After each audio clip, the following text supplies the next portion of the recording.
10월 26일 금요일입니다. 비즈플러스 시작하겠습니다. 헤드라인부터 전해드립니다.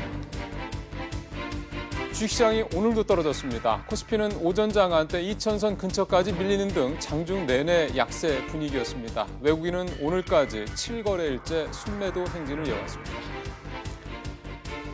한국은행의 소비자 동향조사에서 집값 전망이 5년 만에 가장 큰 폭으로 떨어졌습니다. 9.13 대책 영향이라는 게 한은의 분석입니다. 강남과 송파구 등 이른바 강남 3구의 집값도 내림세로 돌아섰습니다. 제26호 태풍 위파의 영향으로 사이판이 큰 피해를 입었습니다. 이번 태풍으로 현지 교민들은 큰 재산 피해를 받고 공항이 폐쇄되면서 한인 관광객들도 현재 고립된 상황입니다. 사이판 현지 교민을 직접 전화로 연결해서 현지 상황 들어보도록 하겠습니다. 정부의 9.13 대책 이후 처음으로 강남 3구의 집값이 하락세로 돌아섰습니다. 여기다 거래도 대폭 줄었다고 하는데요. 강남을 필두로 서울의 집값이 이제 하락세로 돌아서는 것인지 오늘 집중 분석해 보겠습니다.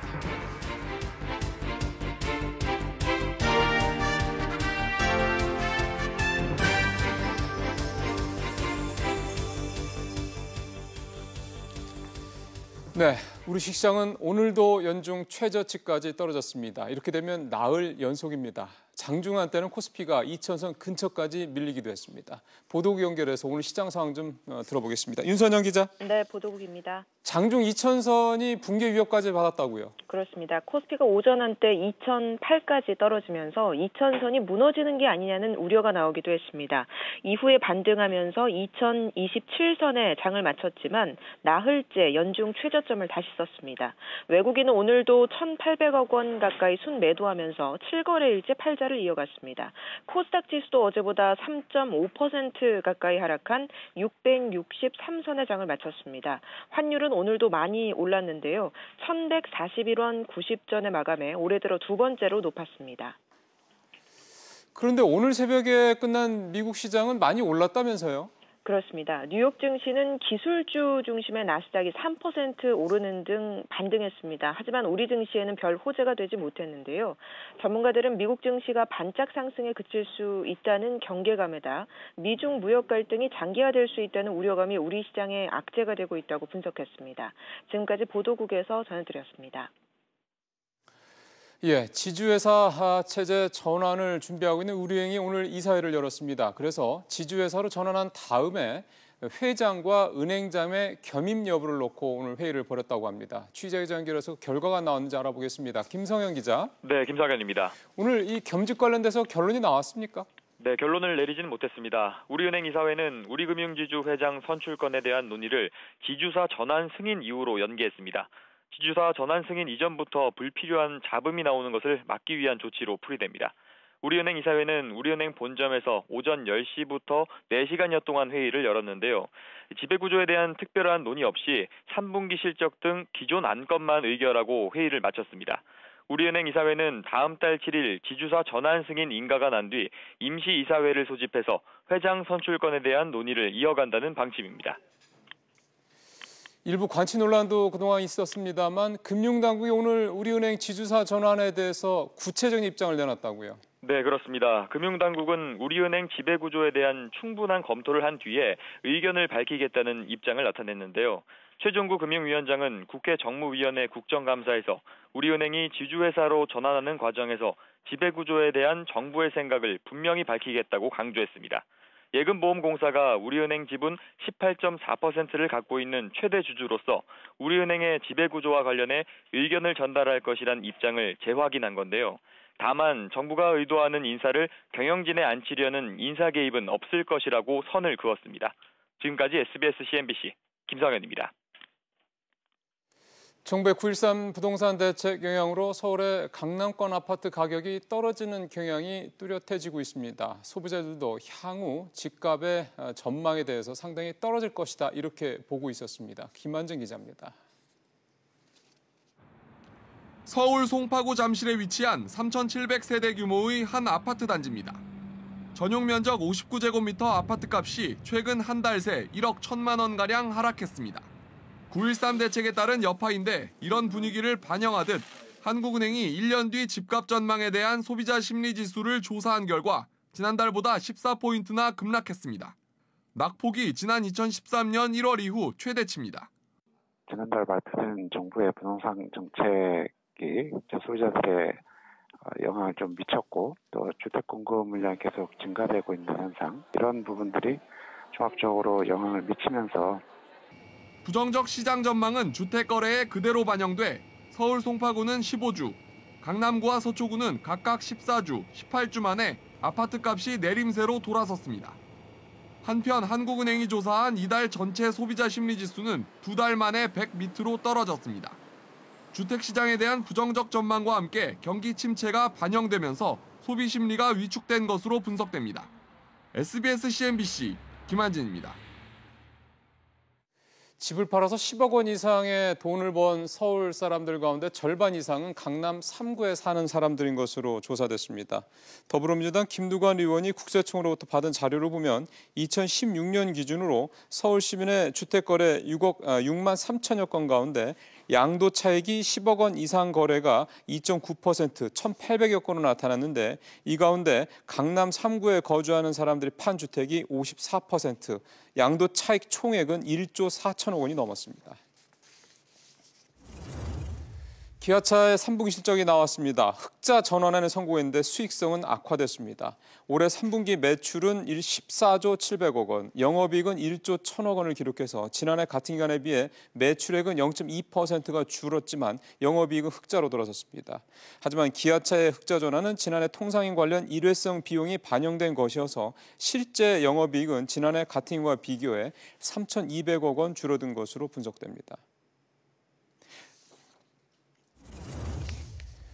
최종구 금융위원장이 오늘 국정감사에서 대출 중도상환수수료 인하 방안을 강구하겠다고 밝혔습니다. 최 위원장은 지난 4월부터 중도상환수수료 연구 용역을 의뢰했고 다음 달 연구 용역이 완료되면 개선 방안을 강구하겠다고 말했습니다. 경찰이 금융상품을 판매하면서 중요 사항을 알리지 않은 혐의로 하나투자증권 본사를 압수수색했습니다. 서울경찰청 국제범죄수사대는 오늘 오전 여의도에 있는 하나증권 본사 사무실에 수사관 6명을 보내 관련 자료를 확보했습니다. 경찰은 이 회사 직원 신모 씨가 금융상품을 팔면서 중요한 사안을 고지하지 않아 손해가 발생했다는 현대차증권의 고소를 접수해서 수사에 착수한 것으로 전해졌습니다.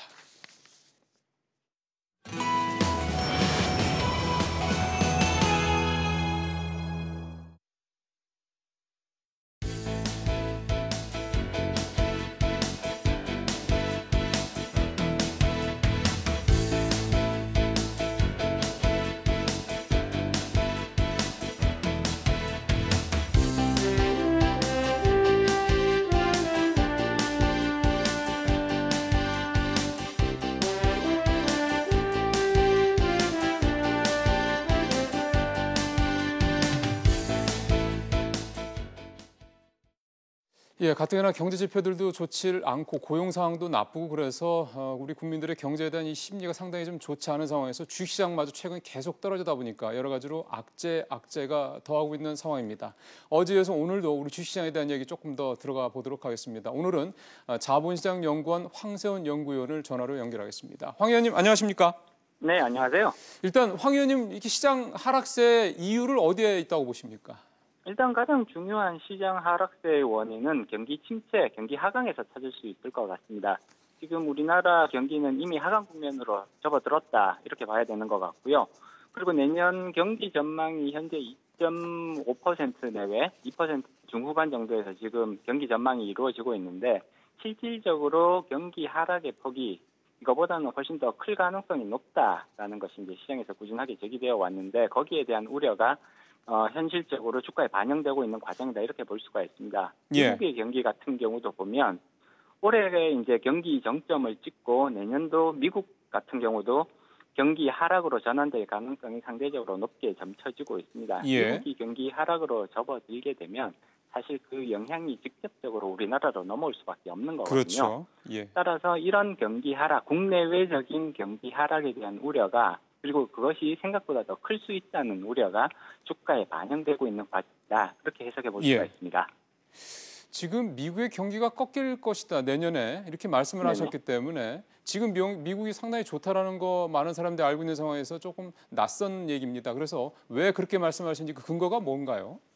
일단 미국의 경기가 이제 내년도에 꺾일 가능성이 높다. 더더군다나 기술주 중심으로 해서 경기가 다소 이제 위축 국면으로 전환될 가능성이 높다라는 점이 점쳐지고 있습니다.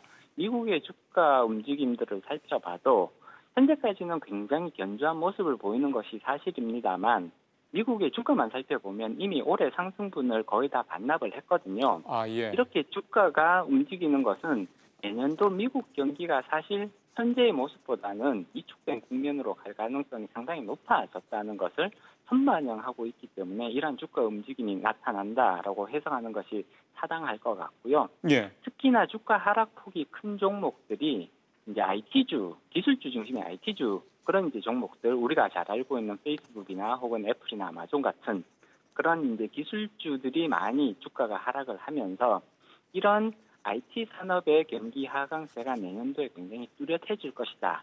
이런 전망들이 이제 확대되고 있는 것이고요. 예. 이런 것들 때문에 당연히 우리나라 산업 구조도 보면 IT가 굉장히 큰 비중을 차지하고 있습니다. 그렇죠. 크게 영향을 받을 수밖에 없는 것이고요. 따라서 경기 하락이 다른 업종들보다는 특히나 기술주 중심의 IT 업종에 더 크게 나타날 가능성들이 높다 보니까 결국 우리나라의 주가가 상대적으로 더 크게 떨어질 수 있는 그런 이제 이유로 작용하는 것 같습니다. 그 말씀은 우리나라, 그러니까 미국의 IT 쪽의 실적 부진에 따른 어떤 그런 영향이 우리나라에서 IT 쪽, 특히 반도체 쪽에 영향이 클 수 있다 이렇게 봐도 되는 겁니까?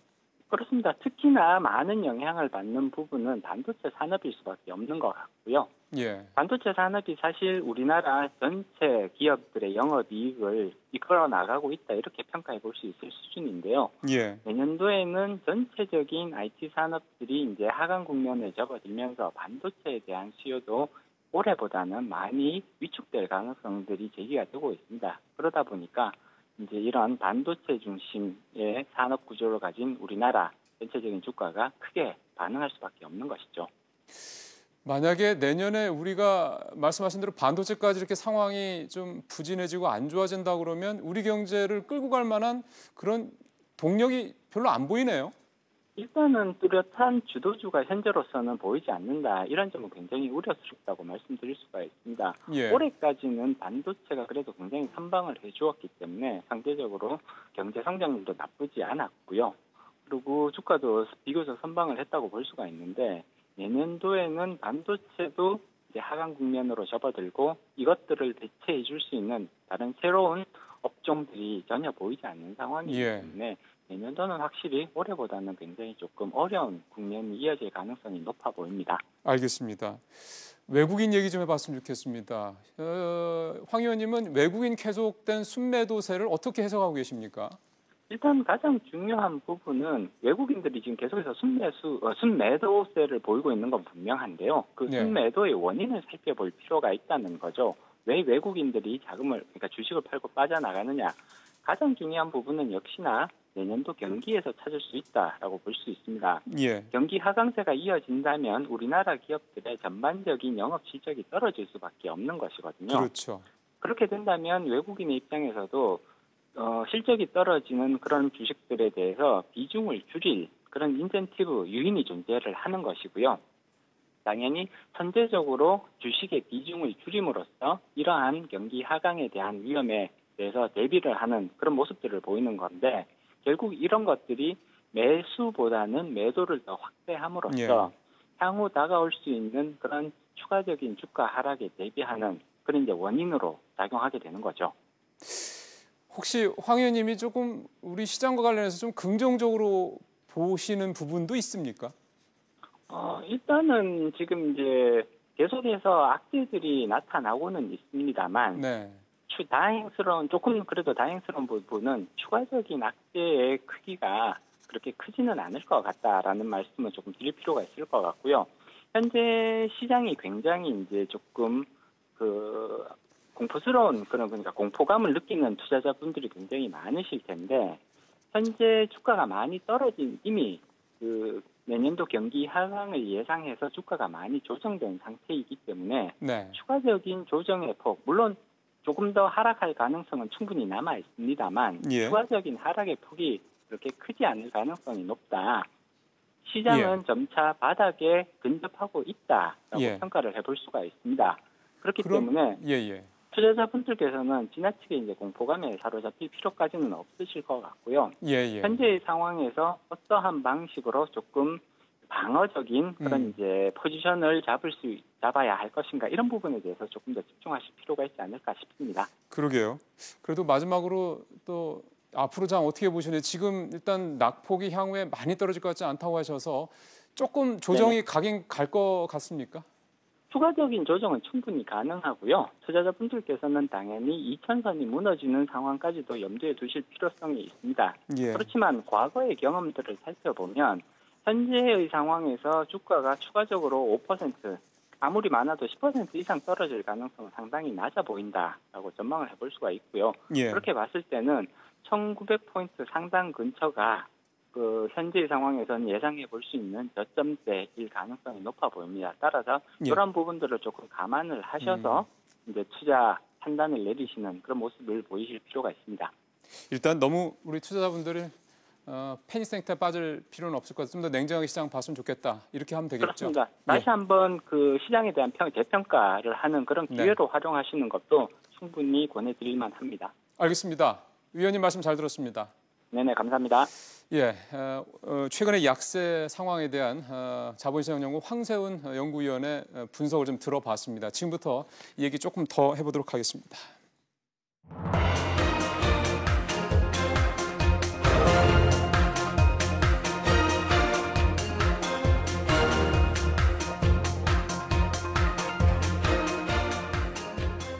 예, 김방희 생활경제연구소장 나오셨습니다. 소장님. 네. 소장님도 시장 계속 좀 불안하게 보시지 않았을까 싶습니다. 네, 예전에 제가 롤러코스터 비유를 들면서 결국 정상 근처를 가면 늘 공포와 불안이 상존하게 마련이고 이런 패닉이 올 수 있다 이런 말씀을 드렸는데요.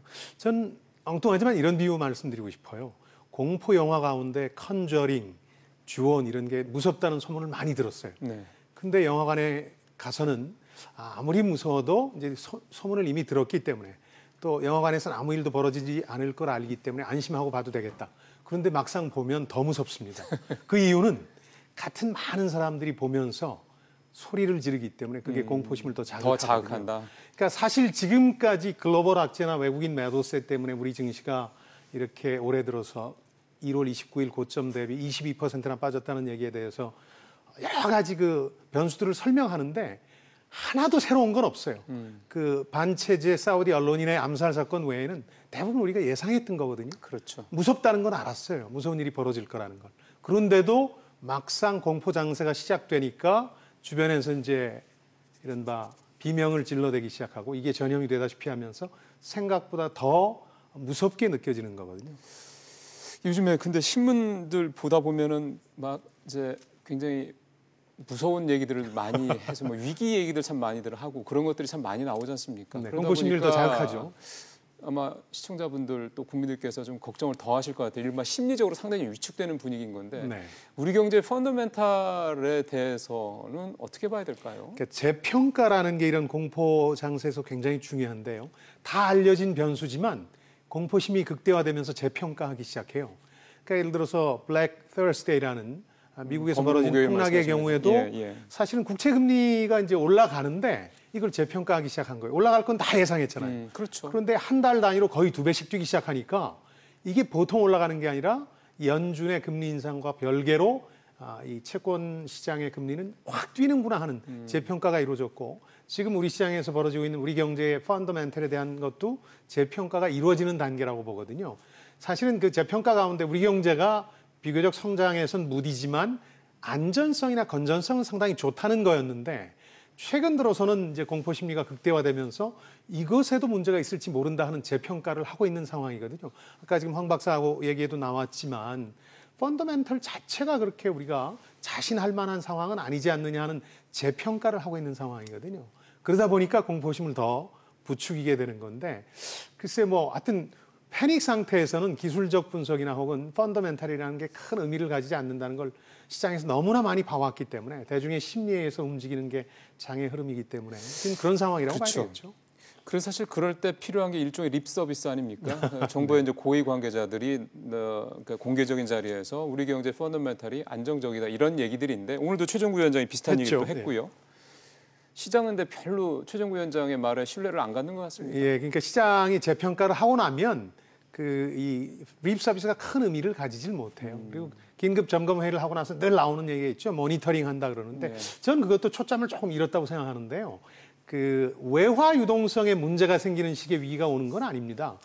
이미 외환 보유고도 높고 뭐 그런 대로 수출도 잘 되기 때문에 외화 유동성에 큰 문제가 생겨서 예전에 우리가 경험한 외환 위기나 글로벌 금융 위기 같은 걸 겪는 건 아니고요. 이렇게 증시가 이제 세계적인 증시의 불안감이 더 증폭이 돼서 우리의 경우에는 워낙 개방적인 데다가 우리 경제에 대한 재평가까지 이제 투자자들이 하고 있기 때문에 증시가 폭락하고 그것 때문에 주식시장이 예를 들어서 한 30%가량 빠지는 그러니까 고점 대비 얘기하는 겁니다. 그리고 이제 환율이 뭐 예를 들어서 한 1,300원까지 가는 그런 상황이 오는 것이지 그런 게 최악의 시나리오지 예전처럼 달러가 부족해서 어떤 일이 벌어지는 건 아닌데 지금도 정부의 대응이나 이제 모니터링은 외화 유동성을 24시간 모니터링하겠다 이런 얘기를 늘 하고 있거든요. 외화 유동성엔 큰 뭐 외국인들이 빠져나간다고 지금 하고 있습니다만 5조 원 빠져나갔거든요. 10월 들어서 많이 이제 장이 출렁거리면서. 근데 글로벌 금융위기 이후에 10여 년 동안 90조 원이 들어왔어요. 그러니까 상당 부분이 빠져나가겠지만 뭐 외국인 자본이 한꺼번에 다 글로벌 금융위기처럼 빠져나가는 건 아니니까 예. 외화 유동성의 문제가 아니라 이렇게 증시가 크게 출렁거리는 게 그렇죠. 문제의 본질이 되겠죠. 그래서 저는 이걸 이제 골절상에서 골병으로 병 증상이 옮아갔다. 골절상이라는 건 뭐 당장 아픈데 힘든 건데 지금은 힘든 게 아니라 이게 길게 가는 게 문제다. 그런 말씀입니다. 아니 그러니까 골절상 그러니까 뼈가 부러지면은 이렇게 깁스도 하고 또 치료 금방 잘 낫잖아요. 받잖아요. 그럼 낫는데 그 치료가 좀 잘 안 됐다라는 말씀 드리는 것 같기도 하고. 뭐 우리 국민들께서 좀 큰 충격이었던 게 97년 외환위기, 2008년 금융위기. 그다음에 이제 18년 올해. 그래서 이제 갖다 붙이는 것 같기는 합니다만 왠지 10년 만에 무슨 위기가 이렇게 반복되는 게 아니냐 그런 얘기도 했는데 그 부분은 지금 외화 유동성 얘기를 하셔서 그런지 별로 그렇게 와닿지는 않습니다. 저는 10년 주기설에 대해서는 이제 물론 그림이 그렇게 갖다 붙이면 되는 용어긴 한데 어디까지를 위기로 보느냐인데 저는 우리 경제의 어떤 환경상 여건상 지금 상황을 위기라고 보지는 않습니다. 다만 증시의 관점에서는 위기 혹은 뭐 폭락 이런 표현을 쓸 수 있겠죠. 근데 이게 외화 유동성 부족이라는 이제 화약고까지 건드리는 건 아니기 때문에 예전 같지는 않을 것이다. 그리고 이제 학습 효과라는 것도 있잖아요. 그래서 아주 많이 빠져서 2000대가 무너지고 저는 이제 시장에서 보는 것보다는 조금 더 비관적인 최악의 시나리오도 생각하고 있는데 어떤 거예요? 1800포인트 정도 그런 경우엔 다시 이제 매수세가 많이 들어올 수 있기 때문에 그런 점에서 보면 이제 구조적으로 우리 경제가 어려운 것, 재평가되는 부분도 하나 있고 또 사이클상 우리 경제가 어려워져서 내년까지 좀 안 좋다. 이건 시장의 컨센서스니까 이걸 감안할 때 당장 반등하지는 않을 것 같고요. 이제 오르락내리락은 있지만 이 롤러코스터가 내년 상반기까지는 전반적인 약세장을 면치는 못할 거다 하고 저는 생각하고 있어요. 그러나 예전 같은 위기는 아니다. 10년 주기설은 좀 과장됐다 이렇게 생각하고 싶습니다. 그 외국인 관련해서는 앞에서 황 박사는 우리 경제에 대한 부분도 물론 있고 미국 경제의 경기가 좀 꺾일 것이라는 얘기도 있고 그렇게 얘기하는데 결국 이제 우리나 미국이나 이제 펀더멘털에 대한 언급을 좀 하신 건데 지금의 이런 상황을 본다면 외국인이 좀 더 빠져나갈 여지는 저는 그럴 여지가 있다고 보이네요. 보는데요. 외국인 그 투자 자금의 속성을 잘 이해해야 돼요. 한국에 들어온 이유는 단순히 주가 차익을 얻기 위해서 오는 게 아니라 환 차익을 얻기 위해서 들어오는 거잖아요. 근데 예를 들어서 신흥국 시장이 불안해지는데 한국은 상대적으로 괜찮을 거라고 보고 묵혀뒀는데 최근에는 주요국 시장 가운데 한국이 제일 많이 빠지잖아요. 이거 예상과 다르네 하는 느낌을 가지니까 이 환차손이 발생할 가능성이 높아지고 있잖아요. 그러니까 선제적으로 환차손을 방지하기 위해서 빨리 빠져나가는 무리 행동, 허드 비헤이비어라고 하는 그런 행동을 벌일 가능성이 상당히 높다고 봐야 되거든요. 다른 나라에 비해서 빠져나가는 게 또 워낙 손쉽기도 하고 말이죠. 그러다 보니까 저는 상당 부분 더 빠져나갈 가능성은 염두에 둬야 된다는 생각을 하고 있습니다. 하지만 그 부분에 대해서 이게 외환위기급 뭐 그런 식으로 한꺼번에 엄청나게 빠져나간 건 아니니까 너무 이런 거에 대해서 이렇게 심리적으로 흔들릴 필요는 없다. 저는 이제 주가와 환율에 대한 나름의 어떤 기준을 갖고 계셨으면 좋겠는데요. 바닥에 대한. 그러니까 외환위기 때는 4분의 1 토막이 났고 주식시장 얘기입니다. 환율이 2,000원 가까이 갔죠. 글로벌 금융위기 때는 10년 후입니다마는 반토막이 주식은 났고 환율은 1,570원까지 갔거든요. 네. 그러니까 지금은 상상할 수 있는 최악의 경우가 워낙 외화 유동자산 자체가 우리가 많기 때문에 그렇죠. 1,800에서 한 1,300원 정도니까 그런 정도의 최악의 시나리오를 염두에 두고 이렇게 운신하시면 되지 않을까. 너무 또 패닉해서 덩달아 이제 손실 보지 않도록 해야 되겠죠. 이럴 때일수록 휩쓸리지 말아야 되겠습니다. 그렇습니다. 그리고 이제 아주 많이 빠져서 아까 얘기한 최악의 시나리오 근처에 간다 그러면 이제 매수해 보는 것도 고려해 볼 수 있고 내년 상반기까지 그 20% 이상 빠지는 약세장은 어느 정도 지속된다는 가능성은 염두에 둬야 되겠죠. 알겠습니다. 소장님 말씀 잘 들었습니다. 네, 고맙습니다.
예, 26호 태풍 위투 때문에 사이판이 그야말로 아주 아수라장이 됐습니다. 뭐 영상 보신 분들은 아시겠지만 거의 분위기가 지진이 나서 쓰나미가 온 분위기처럼 이렇게 느껴질 정도인데요. 그만큼 피해도 상당히 크다라는 그런 충분히 예상이 됩니다.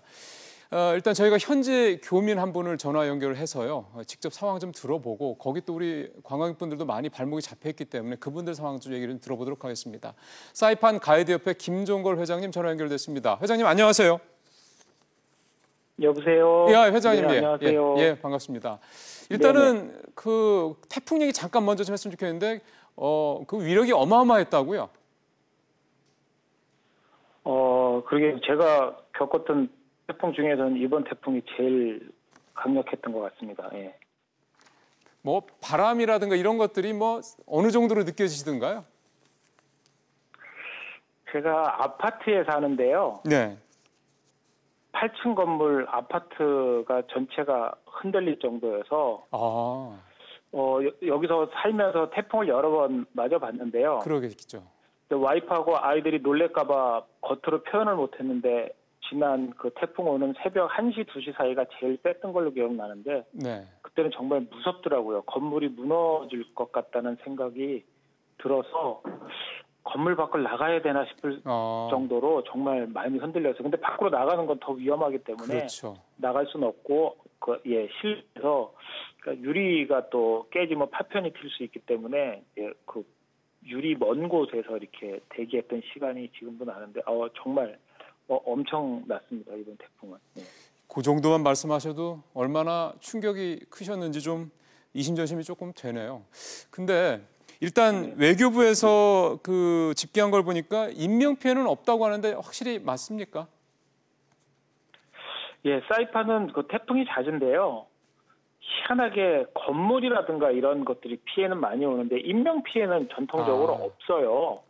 이게 왜 그러냐면 한국 같은 경우는 이제 비가 많이 오면 물난리가 나서 이렇게 강이라든가 호수 이런 데 뭐 이렇게 휩쓸려서 인사사고가 나거나 뭐 이런 경우가 있는데 사이판은 뭐 그런 계곡이라든가 강이 없고요.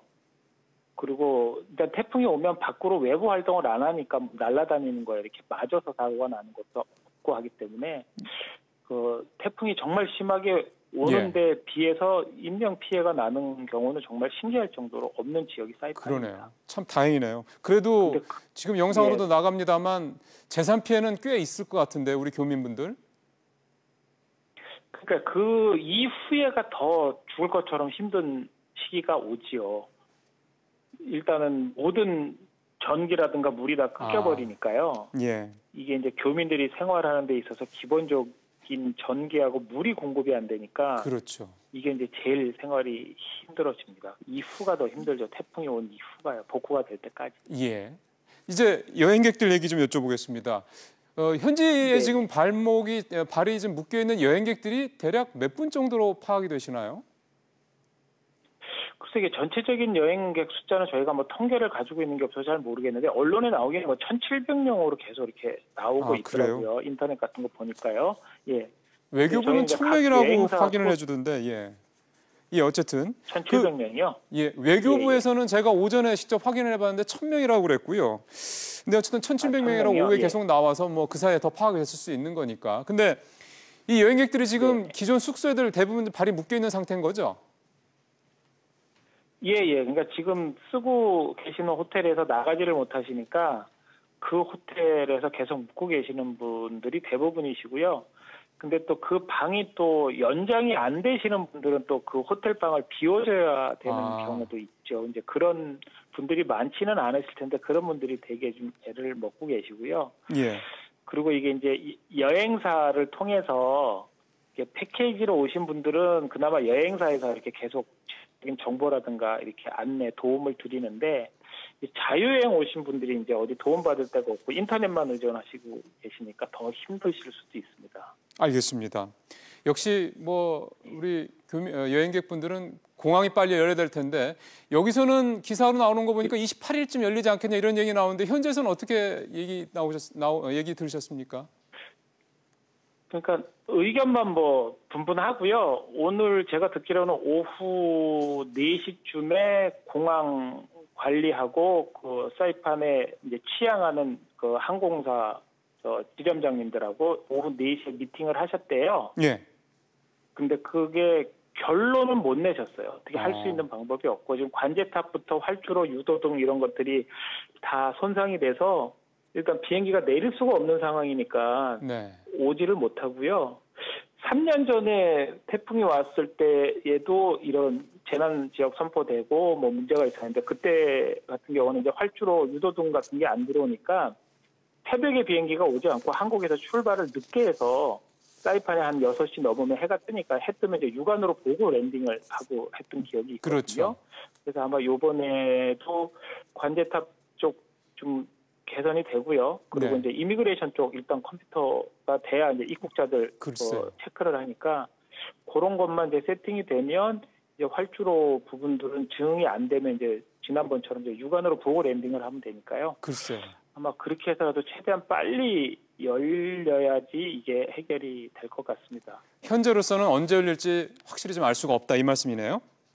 예, 그거는 예. 그래서 내일 다시 뭐 미팅을 하기로 했다는 얘기가 있어요. 알겠습니다. 공항 한망청장하고 예, 회장님 마지막으로 한 질문만 드리겠습니다. 거기 네. 교민들이 한 2,000분 되시고 우리 지금 뭐 여행객도 1,000에서 1,700명까지 있는 상황이기 때문에 회장님께서 보시기에 지금 우리 사이판에 계신 분들한테 좀 필요한 것들 혹시 뭐 본국에다 이런 것들을 좀 빨리 보냈으면 좋겠다. 혹시 이런 어떤 희망사항 있으십니까? 글쎄 제가 여기 이제 뭐 여행업에 관련된 일도 하지만 여기 교민이다 보니까요. 공항이 열리면 손님들은 이제 비행기만 타시면 한국으로 돌아가시거든요. 근데 여기 남아 계시는 이제 교민분들은 이제 앞으로 한두 달, 두세 달, 지난 3년 전 같은 경우도 한 달 이후에 빨리 들어온 집들이 전기가 들어왔기 때문에 지금 전기하고 물이 제일 고통스럽고 힘들어요. 나머지 뭐 구원 물품 뭐 지난 3년 전에도 온 거 보니까 뭐 모기장하고 뭐 랜턴하고 뭐 이런 거 제가 왔던 걸로 기억하는데 사실 모기장 칠 일 거의 없어요. 예. 그리고 랜턴은 좀 요긴하게 썼던 것 같고요. 밤에 전기가 안 들어오니까. 그렇죠. 그리고 제일 이제 이게 좀 무리한 부탁일 수도 있을지 모르겠습니다만 여기는 전기가 필요하니까 소형 발전기들 같은 경우에 좀 지원이 되면 아무래도 그걸 켜놓고 밤에 불이라도 밝힐 수 있으니까 그게 좋지 않을까 이런 생각이 들고요. 네. 그리고 뭐 공항만 조금만 개선이 되면 빨리 항공사에서 좀 협조해 주셔서 빨리 들어와서 여기 못 나가시는 분들 좀 모시고 나가주시면 또 관광객들한테도 그거보다 더 좋은 소식은 없을 것 같습니다. 그럼요. 또 공항이 빨리 열려야지 우리 현지에 계신 교민들도 생업이 다시 잘 시작될 수 있으니까요. 알겠습니다. 회장님 말씀 잘 들었습니다. 네, 고맙습니다. 지금까지 사이판 가이드협회 김종걸 회장님과 전화 연결했고요. 정부가 오늘 오전에 대책회의를 열었습니다. 그 결과가 나와서요. 그 내용도 좀 바로 취재기자 연결해서 들어보도록 하겠습니다. 최나래 기자. 네, 최나래입니다. 외교부가 사이판에 군 수송기를 파견한다고요? 네, 정부가 태풍 위투로 사이판에 고립된 관광객과 교민의 안전한 복귀를 위해 이르면 내일 군수송기 한 대를 파견해 우리 국민들의 귀환을 돕기로 했습니다. 외교부와 국토부, 국방부 등은 오늘 오전 긴급대책회의를 열고 이같이 결정했습니다. 현재 피해가 심각해 활주로 일부를 이용할 수 있게 된다고 해도 민항기로는 이착륙을 할 수 없기 때문에 군수송기 파견이 이루어지는 겁니다. 국민들은 파견된 군수송기를 통해 사이판에서 40분 거리인 괌으로 이동하고 괌에서 한국까지는 우리 국적 항공사를 이용하게 됩니다. 외교부는 군수송기를 상황에 따라 추가 배정하기로 했습니다. 예, 아까 현지 가이드협회 회장님 말씀으로도 일단 교민이라든가 우리 여행객들 피해는 없는 것으로 알고 있다라고 하는데 혹시라도 집계된 피해 상황이 좀 있습니까? 네, 외교부에 따르면 현지 교민 한 명이 경상을 입은 것 외에 교민과 관광객 3,800여 명 가운데 인명피해는 없습니다. 다만 현지 주택과 도로 파손으로 사이판 공항까지 이동이 어려운 우리 국민을 수송하기 위해 정부는 현지에서 버스를 임차한다고 밝혔습니다. 사이판의 위기경보 경계 단계를 발령한 정부는 신속 대응팀을 현지에 조속히 파견하고 필요 물품과 상비약, 식수, 발전기 등을 지원할 계획입니다. 지금까지 SBS CNBC 최나리입니다.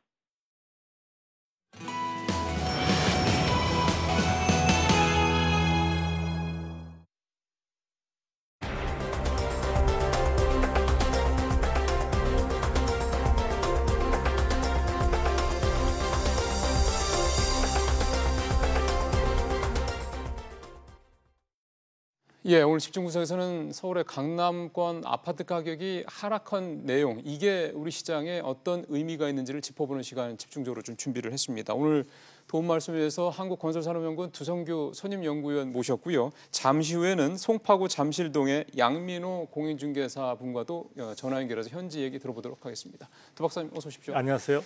일단 강남 상구 아파트 값이 마이너스를 기록했다. 네네. 이게 그러면은 얼마 만입니까?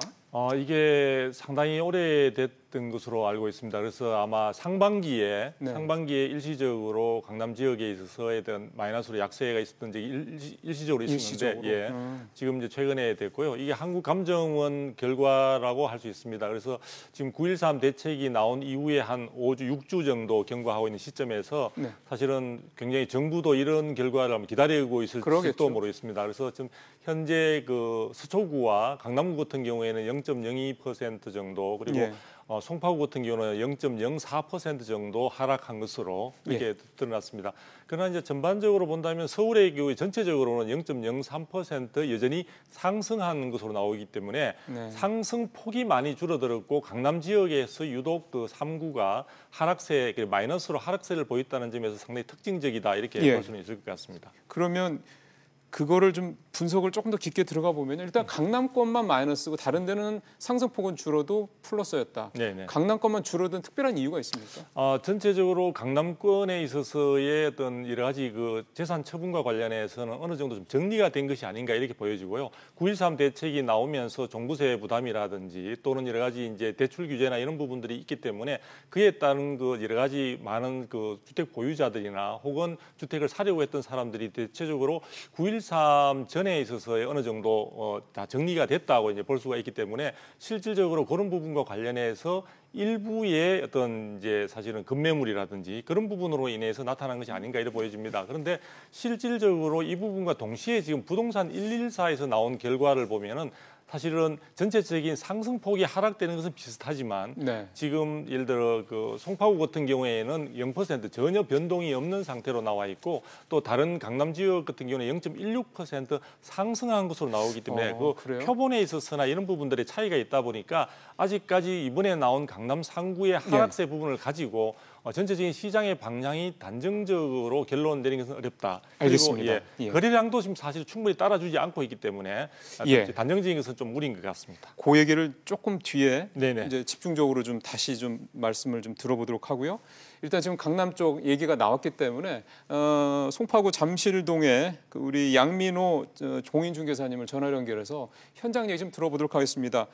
사장님 안녕하십니까? 예, 안녕하세요. 예. 그 실제로 가격이 이렇게 좀 뭐 이렇게 억대 이렇게 떨어지고 했습니까? 예, 실제로 이제 반포 압구정지구 그리고 또 대치 도곡지구, 개포지구 다음으로 매수세가 강하게 유입이 되었던 잠실지구도 지금 9.13 대책 이후에는 가격 조정을 많이 받고 있습니다. 예.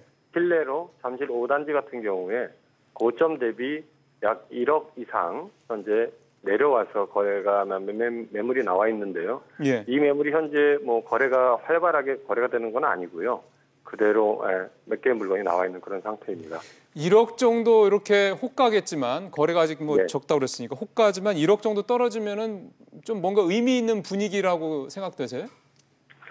그동안 사실 2, 3년 동안 이 강남 일대 가격이 가파르게 상승을 했기 때문에 사실은 가격 상승에 대한 피로도가 어느 정도 있었다고 저는 보고 있습니다. 그런데 거기에 이번에 대출 규제와 부동산 종합 대책의 세제 강화 이런 여러 가지 영향으로 인해서 결국은 쉬어갈 자리가 되지 않았느냐. 그래서 향후에도 어느 정도 단기적으로 한 3개월에서 6개월 정도 이런 하락의 조정기는 결국은 거쳐야 되는 과정이 아닌가 저는 이렇게 보여집니다. 지금 사장님 말씀하신 게 기간상으로 3개월에서 6개월 정도 조정이 있을 것 같다라는 말씀을 하셨고 그러면 네. 가격적으로는 앞으로 한 3개월, 6개월 사이 이렇게 조정될 때 가격적으로는 지금보다 얼마나 더 하락할 수 있을 것으로 보세요?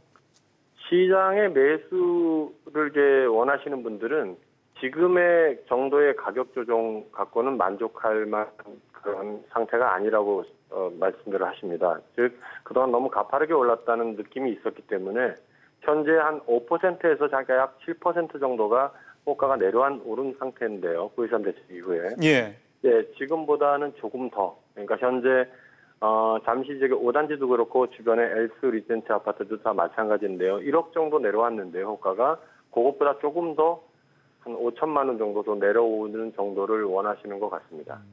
그러면 가격상으로는 앞으로 한 5천 좀 더 이상 떨어져야지 이제 좀 살 때쯤 됐나 이렇게 생각하실 것 같다는 말씀인 거죠? 예, 그러니까 기울기가 가파르게 올라왔기 때문에 네. 기간 조정을 거치면서 가격이 우하향을 조금 하게 되면은 아무래도 가격 그래프가 살짝 각도가 누그러지죠. 그러면 심리적으로도 매수 세력의 심리도 조금 안정되지 않을까 보여지는데 관건은 결국 공급에 대한 대안이 없으면 그렇죠. 예. 그것은 해결이 난망하다고 생각을 합니다. 알겠습니다. 사장님 말씀 잘 들었습니다. 네, 감사합니다. 잠실동 공인중개사 양민호 사장님 얘기 좀 들어봤고요. 자, 박사님 이제 네. 본격적으로 얘기를 좀 해볼 텐데 아까 박사님은 감정원 건은 떨어졌는데 114건 부동산 114건은 네. 또 올라서 네. 이걸 가지고 아직 집값 하락의 전조로 보기는 조금 이르다라고 예, 예. 판단하셨는데 네.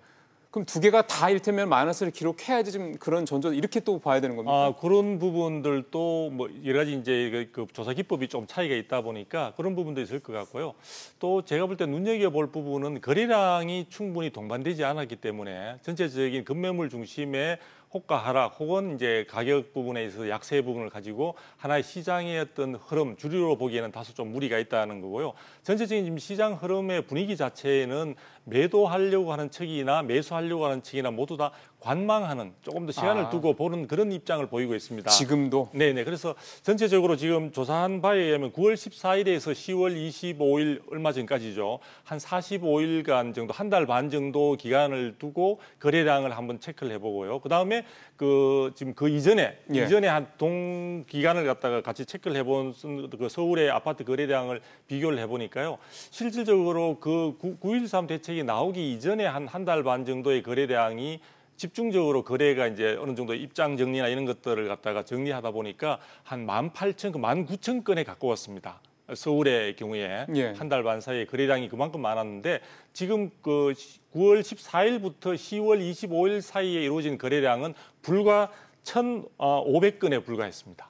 그러니까 9.13 대책 전후로 해서 거래량이 10분의 1 그렇죠. 더 줄었다는 얘기네요. 10분의 1 이하로 준 거죠. 그러니까 거래량 자체 이미 9.13 대책 이전에 어느 정도 주택은 굉장히 자신의 자산과 관련해서도 중요한 의미를 갖기 때문에 입장 정리나 향후에 있어서 장기 보유를 한다 아니면 매각을 한다 이런 부분에 대한 의사결정이 끝난 것으로 볼 수 있고요. 그 뒤에 거래량이 지나치게 적기 때문에 이 부분을 가지고 판단하기엔 다소 이런 점이 있고요. 또 하나는 실제 이제 거래를 하고 신고하는 과정까지가 우리 최대 60일이 이제 안에 신고하도록 되어 있는데 바로 하는 게 그 아니죠. 부분을 감안한다면은 11월 중순 다음 달 중순 정도가 넘어가게 된다면은 그 뒤에 나오는 자료들은 어느 정도 정도 시장의 상황들을 대체적으로 반영을 하고 있다 이렇게 해석이 가능할 것 같습니다. 그래서 지금 당장에 있어서는 실질적으로 매도 심리나 매수 심리가 관망세 속에 심리적으로 위축되는 것은 맞는 것 같습니다. 왜냐하면 상승폭 자체가 줄어들고 있는 것은 맞기 때문에 예. 그래서 그런 부분들의 흐름은 우리가 짚어볼 수가 있지만 당장에 이번에 강남 3구가 하락세로 반전해서 향후에 있어 급격한 하락의 형태를 보여줄 것으로 기대하기는 다소 지나친 어떤 생각이다 이런 생각이 듭니다. 그러면 강남이 지금 뭐 어쨌든 뭐 한쪽에서는 마이너스가 네네네. 나왔으니까요. 왜 풍선 효과라고 그러지 않습니까? 그렇죠. 마용성이라든가 다른 쪽으로 이게 풍선 효과로 가서 나타날 상황은 어떻게 좀 기대할까요? 지금 일부에서 나타나고 있습니다. 그러니까 지금 강남 지역의 경우에는 이번에 전화 연결에서도 나오다시피 가격대가 이미 상당히 높은 상태로 네. 올라가 있고 여러 가지 투자 성격을 갖는 분들이 들어가기에는 지금 다소 부담스러운 시점입니다. 그러다 보니까 어느 정도 매수를 하고 싶어 하시는 분들도 강남 지역보다는 노도강이라고 해서 우리 노원구라든지 그다음에 도봉구라든지 뭐 이런 쪽 강동구라든지 뭐 이런 쪽에 있어서 좀 현재적인 시세에서 충분히 매입 가능한 범위, 부담을 적게 또 갭 투자의 성격도 갖는 그런 성격에 있어서 지역들로 갭 매우기라고 해서 이전가의 상승폭이 상대적으로 적었던 부분들에 대한 기대감을 가지고 일부 거래들이 좀 이루어지고 있는 측면들이 있습니다. 그럼 그게 조금 더 갈 거라고 보세요? 그런 부분들은 전체적인 제가 볼 때는 가장 큰 향후에 영향 미치는 부분은 예를 들어 금리 인상 부분이라든지 또는 국내 지금 경기 자체가 굉장히 위축되고 있는 가운데 전반적으로 내년 경기에 대한 전망들도 받지 못한 상황입니다. 그러다 보니까 이러한 가운데에 있어서 거래 심리 자체가 상당히 얼어붙고 있는 그런 부분들이 있기 때문에 부동산 시장 내에 있어서의 당장의 9.13 대책에 의한 효과로 단정하기는 어려운 측면들이 많이 있습니다. 그래서 이러한 분위기가 지속될지 여부는 쉽게 단정하기는 힘들지만 어쨌든 연말까지는 이런 분위기가 이어질 가능성이 높다는 데 저는 무게를 두고 있습니다. 지금 다음 달에 금리 인상할 가능성이 상당히 좀 높고요. 높죠. 국내 경기 안 좋다는 얘기는 좀 이제 계속 나오고 있고 보유세 얘기도 내년에 좀 더 그렇죠. 변수가 될 수 있을 것 같고. 보유세 부분에서 이미 이제 종합부동산세 같은 경우에 있어서는 지금 국회에 지금 법안이 상정이 되어 있는 상황이고요. 그런 부분들이 어떤 식으로 즉 당초 정부가 이야기한 대로 최강의 어떤 상승 여러 가지 이제 세율 자체를 높이는 쪽으로 결론이 날 것인지 여야 간의 어떤 상당히 지금 입장 차이가 상당히 첨예하기 때문에 이런 부분들이 일부 조정될 가능성도 없지 않습니다. 그런데 그 부분이 어느 정도로 조율되느냐 그리고 내년에 1월 1일부터 공시가격이 상당히 오르기 때문에 그런 부분에 따른 여러 가지 주택 보유에 부담을 느낀 분들은 어느 정도 다시 매물로 내놓을 가능성이 있지만 제가 다시 말씀드리지만 9.13 이전에 그런 것들을 좀 걱정하셨던 분들은 다 입장 정리가 된 부분들이 많기 때문에 실질적으로 보유세 부분에 있어서의 그 세율 강화라든지 부담 강화가 된다 하더라도 그 자체가 시장에 있어 아주 큰 데미지를 줄 수 있는 충격파는 아닐 것이다. 다만 일부의 어떤 거래 움직임은 나타날 수 있을 것으로 보고 있습니다. 그 입장 전이라는 말씀은 집을 팔지 아니면 계속 갖고 버틸지였는데 파는 사람보다는 버티는 사람들이 좀 더 많은 계속 갖겠다는 사람이 많다는 말씀인 거죠. 근데 그게 내년 상황에 가서 또 어떻게 될지는 또 봐야 되는 거고 마지막으로 결국 이제 사실은 실수요자 중심으로 지금 정부 정책은 가고 있는 거잖아요.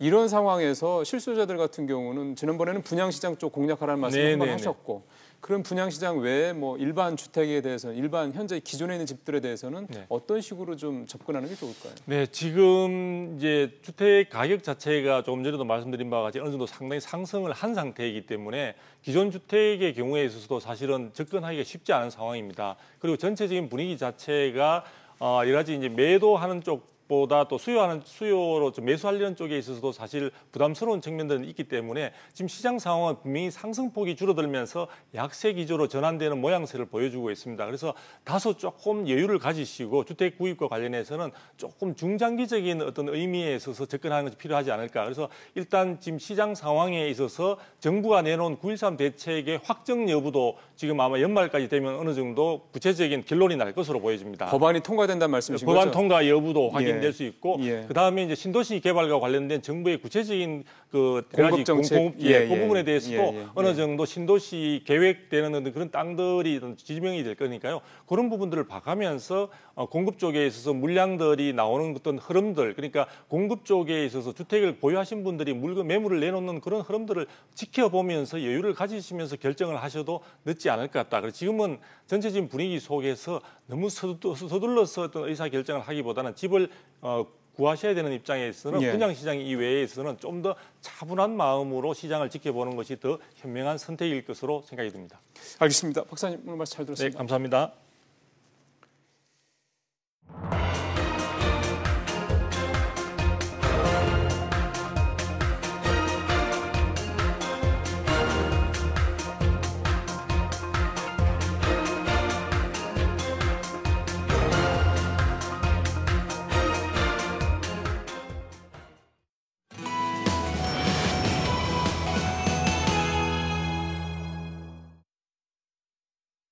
예, 오늘 공교롭게도 두 개의 아주 큰 자산 시장에 대한 얘기를 했네요. 부동산 시장 얘기하고 주식시장 얘기하고 둘 다 상황은 앞서 들으신 것처럼 좋지를 않습니다. 일단 제일 중요한 거는 이런 흐랑에 휩쓸려 가지 말아야 된다. 즉 패닉에 빠지지 말아야 된다는 말씀들을 하셨고요. 또 하나 자산 어떤 측면에서 봤을 때는 현금화 전략이 가장 유효하다라는 말씀도 또 공통적으로 하십니다. 잘 참고하시길 바라겠습니다. 비지플러스 금요일 순서 마치겠습니다. 다음 주 월요일에 뵙겠습니다. 고맙습니다.